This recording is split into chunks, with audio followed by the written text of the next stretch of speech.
This episode is brought to you by LinkedIn. Psst, healthcare pros, word's out, and it's too good to keep quiet.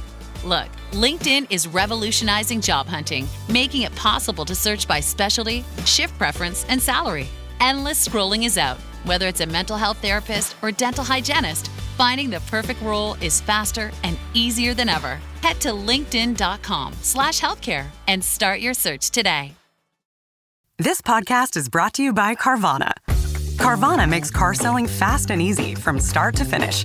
Enter your license plate or VIN and get a real offer in seconds, down to the penny. If you accept, Carvana will come pick up your car from your driveway. Or you can drop it off at one of our car vending machines. Either way, you get paid instantly. It's fast, transparent, and 100% online. Car selling that saves your time. That's Carvana. Carvana. Pickup fees may apply. Welcome to episode 75 of the Inside Job Boards and Recruitment Marketplaces podcast. I am one of your two co-hosts, Stephen Rothberg. I'm the founder of College Recruiter job search site. My other co-host, Peter Zollman of the AIM Group, is unavailable to join us today. I think he's at 35,000 feet someplace on his way back to sunny and steamy Florida. But I am super stoked to have as a guest today my longtime friend, Chris Campbell from Reticular Media. Chris, welcome to the Inside Job Boards podcast. Thank you. It's great to be here. Yeah. So before we get started into the meat of the discussion, basically email marketing for job boards and recruitment marketplaces, tell people a little bit about your background, especially the LinkedIn URL that you managed to tag. I've been in the industry for, I guess it's 2004. I was one of the early guys over at Indeed, and I think it was the first Indeed employee to have a LinkedIn profile. So that is why it's the LinkedIn /Indeed. And you were employee number what there? I'm not certain, probably 5. But definitely on the biz dev side, one of the earliest. Yeah, you were like Indeed sales. Yes, I was the first that full-time that area. That's awesome. So you left Indeed, results generation. I think you were there. I was there for a while, and then in 2019 started Reticular. Okay, so 5 years ago. And tell people who might not be familiar with Reticular Media, kind of high level. What the hell do you guys do? We're a job search network. We have quite a few different domains, but I mean, the gist of it is we're able to deliver quality candidates to job sites, and we do that through email. I think that's what really separates us from some other sources, is that 99.9% of our traffic comes from job alerts. Okay. So interesting that you said that the 99.9, I thought it was 100%. It pretty much is 100%. Yeah. Rounding. Occasionally, someone will find their way to our sites. Like, but somebody like literally they walks up and knocks on your door. It's like, can I help? Can you help me find a job? You're not going to say no. Exactly. So okay, so basically you're doing emailed job match alerts, right? Yes. If a job board like a College Recruiter, an aggregator, some other niche site, if they are not doing job match alerts, is that where you come in? Do you also come in if they also have their own? It's typically most of our partners are mailing on their own. Okay. But it's just the reality is that we're all trying to help people find employment. I mean, that's the core of what we're trying to do. And even if, especially if it's a smaller niche board, we're typically going to be better at getting inboxed and delivering to that user than if they do it in-house. So it's an additional way for job sites to earn additional revenue while providing a good experience for their users and hopefully helping the candidate find a position. Very cool. So the job board basically licenses their job seeker list to you, whichever Right. portion of that, all of it or part of it, to you Right. that they want, and then you email those candidates under one of your domains. Your domains, that's correct. So it needs to be, it's real time, typically via API. If a job seeker registers on job board XYZ, then they immediately, that user is sent to us, and then we mail them a targeted job alert. Cool. That these type jobs in this location. And our algorithm we have a great team. They've built a wonderful algorithm that does a good job of matching the right alert to that user, that candidate. Awesome. Yeah, very cool. So when we were talking about, what you and I should talk about in this episode, obviously it had to be about email marketing, job match alerts specifically. And we decided that you would share 3 tips. And once we kind of got into it, it's actually 4. So we're going to call the 4th.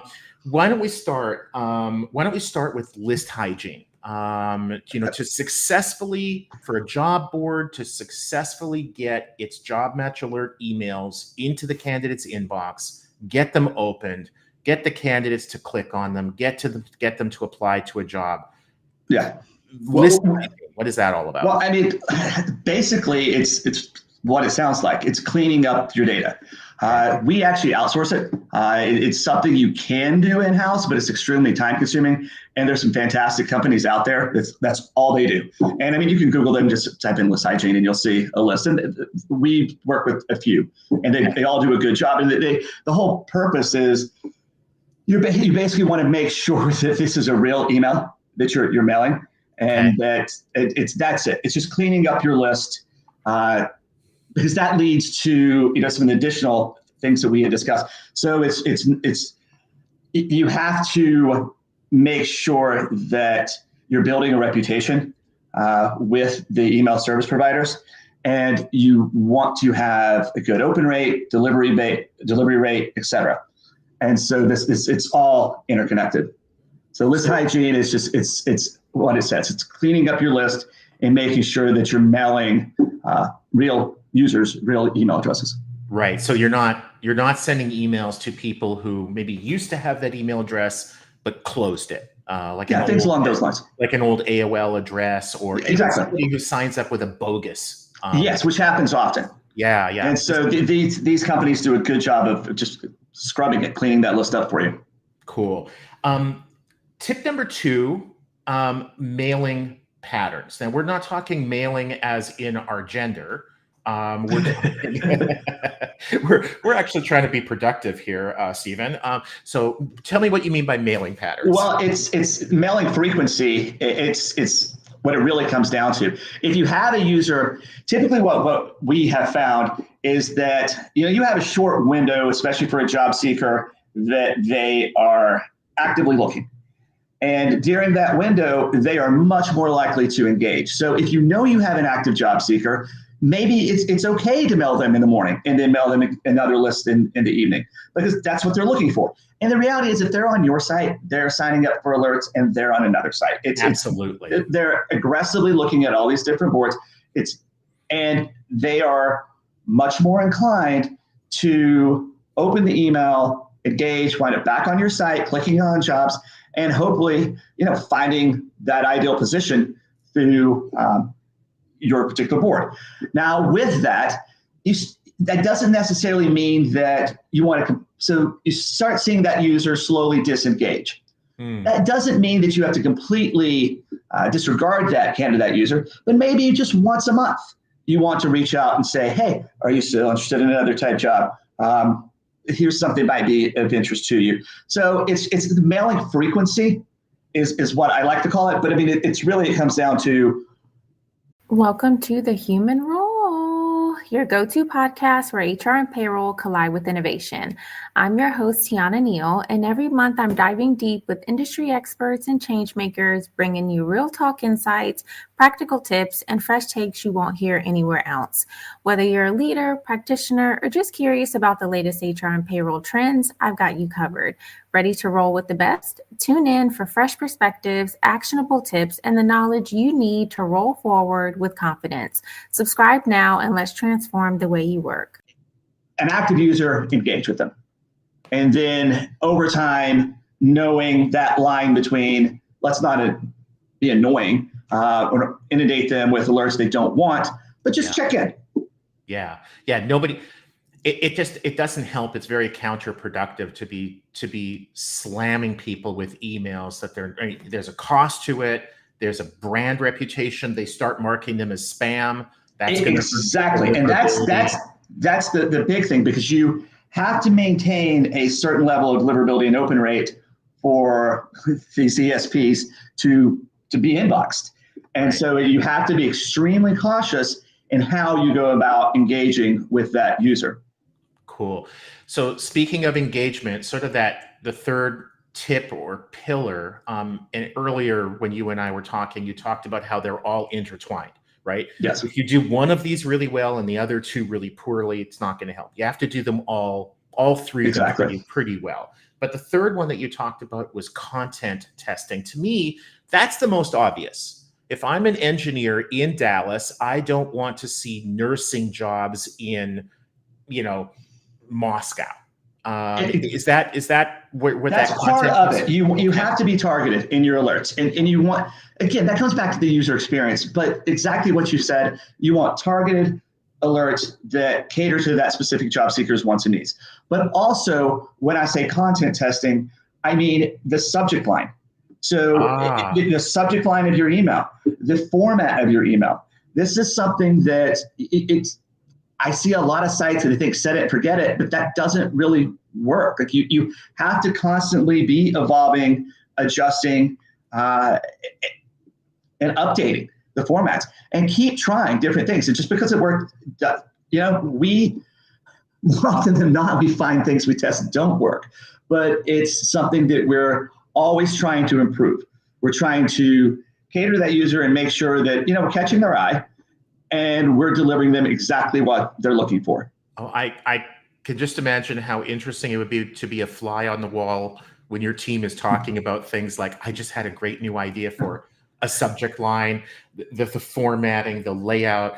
And it's like, that's great. Everybody's in agreement. Let's test this. And the test and then comes it's total back. Garbage and it doesn't work. And we're like, which like a typical salesperson is going to be, that's okay, right? Getting a no is one step closer to getting a yes. So it's a bummer that the test didn't work, but now you've ruled out that possibility and you've kind of narrowed. Now, subject lines and the layout, Chris, when you guys are emailing, millions of candidates, does everybody essentially get the same subject line, the same layout, or is it highly customized, kind of almost like customized? At the user level? Automated. Yeah, it's automated to customize the alerts, customized at the user level. Wow. So our system, if you're looking for a sales job, you're looking for a marketing job, you're looking for a nursing job, we know that, and it's we have. It's going to adjust based on your location, your job title, et cetera. Wow. That is so far beyond the capability of most niche sites to be slicing and dicing and sending out different. Well, most niche sites have the advantage of typically they're in a certain range of maybe they're only doing sales jobs or they're only doing marketing jobs, and those are the type of individuals there. So it can be, I don't expect a small job board to be as granular as we are, but they still, it can be automated to cater to the individual. Cool. Bonus question. I think we definitely have time for like a quick hit here.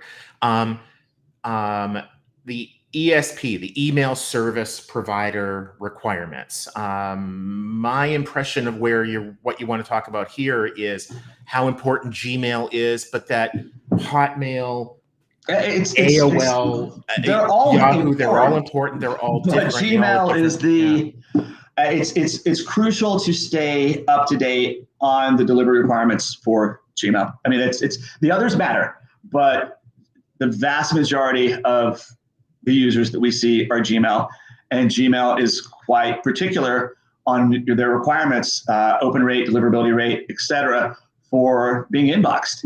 And to be successful, you have to be inboxed. So that's all the other stuff comes back to it.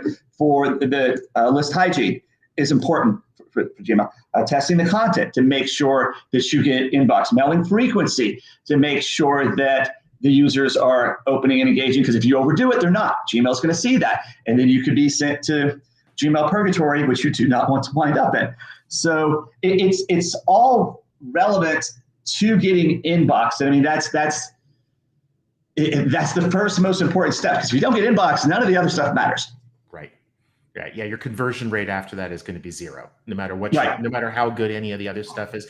Now, one of the things that I was curious about, I remember months ago when Google announced some of these coming changes to Gmail for bulk commercial senders, which Reticular Media is. Lots of job boards are also. And there was something about you had to have like a one-click unsubscribe, which I remember reading that and thinking, no doubt a lot of job boards are already doing that with their mailing systems, but I know some aren't. Like, in order to stop receiving alerts, you've got to log into your account, go over to your like manage account settings page, go over to email, it's like, 1,847 steps to check the unsubscribe box. Gmail's like, no. But you want to make it as easy as possible for that individual as well. Otherwise, it's really easy to hit spam. Yeah. And you don't want that. So by making it we were already doing that for that same reason. We want that open rate, that deliverability, and you do not want users to start clicking spam. So making it as easy to unsubscribe as possible allows Gmail, Google to know, hey, they're no longer interested, but this was a legitimate alert at one point. So the job boards that are still sending out alerts like they were, say, 3 years ago with no unsubscribe in the email, my guess is they've seen a massive drop off in opens, because they're probably just going into spam now. I mean, I don't know to the extent that Google's actually enforcing at this point, but I would just highly recommend that they take a look and try to follow as close as possible those rules and guidelines. Cool. Awesome. Well, Chris, this has been great. Thank you so much for the 3 tips plus a bonus. Thank you for having me. And for people who want to reach out to you, your LinkedIn URL, I think the only easier LinkedIn URL there could have been like linkedin.com/in/LinkedIn. But, I'm pretty easy to find. But indeed, you have a great one. You as well. You take care. Cheers, my friend. Talk to you soon.